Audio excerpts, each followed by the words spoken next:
file manager, which you can also download from the store. Now, if you don't have these applications at this point, again, it's probably too late and you'll have to use the rubber ducky method, which I will show you guys after this. So first of all, if you were able to get the Notepad T application installed or the advanced file manager, I used the Notepad T application. All you have to do is download the proof of concept script from the developer's GitHub. Download that. It's just a text file that you can download to your computer. And then you just want to get a USB drive, plug that into your computer, copy the text file onto the USB, and then plug that USB into the Xbox One or Series console. At which point, when you get the prompt of how you want to use that USB drive, select Media as the option. And then from there, you can launch the Notepad T application. And at that point, all I did was go to the menu in the top left-hand corner, then went down to the Open File option and selected the file on the USB drive to open. And that gets all of the text loaded in there. And then from there, I just went back to the same menu option and went down to the Select All option to highlight all of that text. Once again, back into that same menu option again, and select the option to copy, or just select the copy icon in the bottom left-hand corner. So select the option to copy all of that text, and then you can launch the GameScript application, and then go into the GameScript window and select the option to paste the code, and that will paste the entire code in there. So in order to run it, if you hold down the X button, you can use the left stick to move the window around, so you can move it out of the way. Then you can press RB, or right bumper and left bumper, to switch between the different windows. So you want to switch down to the Windows option, and then from here, you want to tick the box to show code run window, and that will open the code run window. And again, you can hold down X and move that around and move that out of the way. And then again, press RB or LB to then switch back to the Windows section again. And then you can scroll down and select the option to show the console window, which will give us our output window there.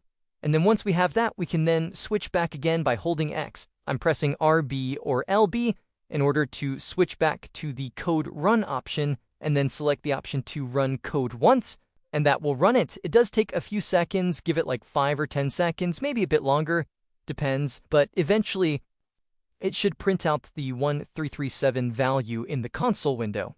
If you see that in the console window, you have successfully loaded it. And that means also that you are on a vulnerable firmware, it would seem. So if you don't have the Notepad T application installed or the advanced file manager, which you can use to copy the code over, then if the only thing you have is the GameScript application, you'll have to use a rubber ducky or a Raspberry Pi Pico, which you can set up as a rubber ducky. That's my preferred method because it's super cheap. Raspberry Pi Picos are just a couple of dollars, so you can just grab yourself a cheap Raspberry Pi Pico and turn it into a rubber ducky, which will turn it into a virtual keyboard that will paste in all of the code for the exploit automatically for you once you have it set up. So all you need to do is head over to the Pico Ducky project on GitHub and go to the releases section.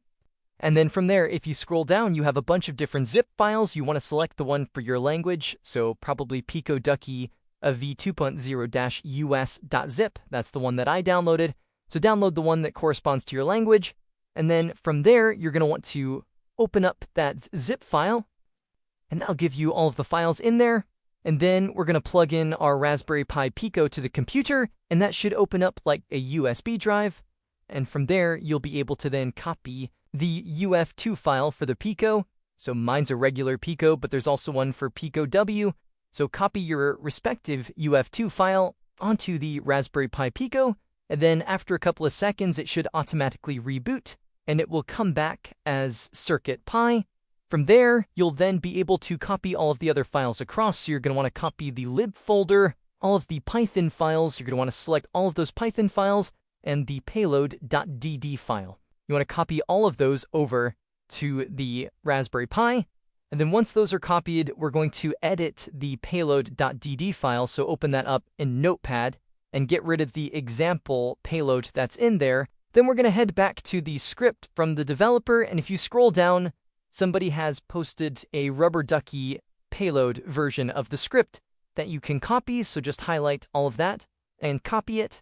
And you're going to want to paste that into Notepad as your payload.dd file. And you can then save it, and you should be good. That's all you have to do. Unplug the Raspberry Pi Pico. Then you can just launch the GameScript app on your Xbox.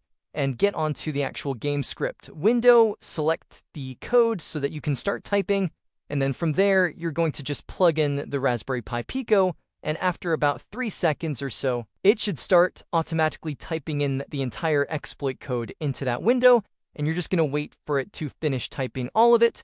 And once it's done, again, you just repeat the same process I covered before. You open the run code window and the console window, and then you run the code to make sure that it will print out the 1337 value, meaning it has worked successfully. So that is how you get the last part of the exploit setup. You don't need a Rubber Ducky or Raspberry Pi Pico if you have an app like the Notepad T application or the Advanced File Manager application installed.